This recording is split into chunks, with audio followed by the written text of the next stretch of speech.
नांदगाव खंडेश्वर तालुक्यातील सांसद आदर्श ग्राम आडगाव बुद्रुक येथे रोजगार हमी योजनेअंतर्गत नवीन विहिरी व खचलेल्या विहिरीचे कार्यारंभ आदेश देण्यात आले। त्यानुसार शेतकऱ्यांनी विहिरी खोदून बांधकाम केलं, परंतु गेल्या 3 वर्षांपासून त्यांना बांधकामाचा पैसा मिळालेला नाही। शेतकऱ्यांना प्रशासकीय मान्यता मिळाली आहे। नवीन विहिरी व खचलेल्या विहिरीचे बांधकाम करण्यासाठी प्रशासनाची मान्यता असूनही शेतकऱ्यांना हा पैसा मिळालेला नाही। माझ्या माहितीप्रमाणे ही विहीर 2014ला खचलेली होती। मी प्रत्यक्ष पाहिलेली आहे आणि त्यानंतर या विहिरीला जे बांधकाम केलेलं आहे सदर शेतकऱ्याने बांधकाम केलेलं जे विहिरीचं काम आहे ते कर्जबाजारी होऊन केलेलं आहे आणि कर्जबाजारी होऊन काम केल्यामुळे आणि हे नागपूरला उपोषणाकरिता गेले याबाबतचीही मला माहिती आहे।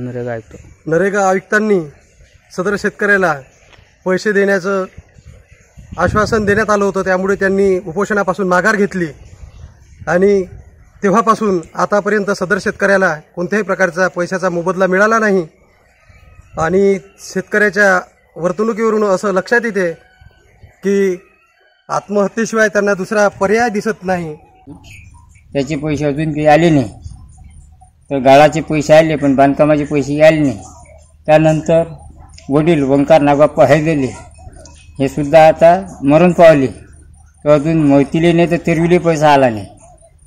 लक्ष्मणराव परिमल माझी विहीर 2014मध्ये खचलेली होती।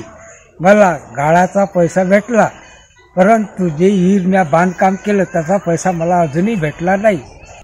ही मिळालेली मान्यता बरोबर असल्याचं अमरावती जिल्हा परिषदेचे उपमुख्य कार्यकारी अधिकारी नारायणराव सानप यांनी चौकशी अभिप्राय देखील दिला आहे। तरी सुद्धा लाभार्थ्यांना अद्याप पैसे न मिळाल्याने शेतकऱ्यांना तात्काळ पैसे देण्याचे आदेश पारित करण्याची मागणी लाभार्थी तथा ग्रामपंचायत आडगाव बुद्रुक येथील सरपंच सदस्य यांनी नरेगा आयुक्त कार्यालय नागपूर यांच्याकडे केली आहे। उत्तम ब्राह्मणवाडे, विदर्भ न्यूज, नांदगाव खंडेश्वर।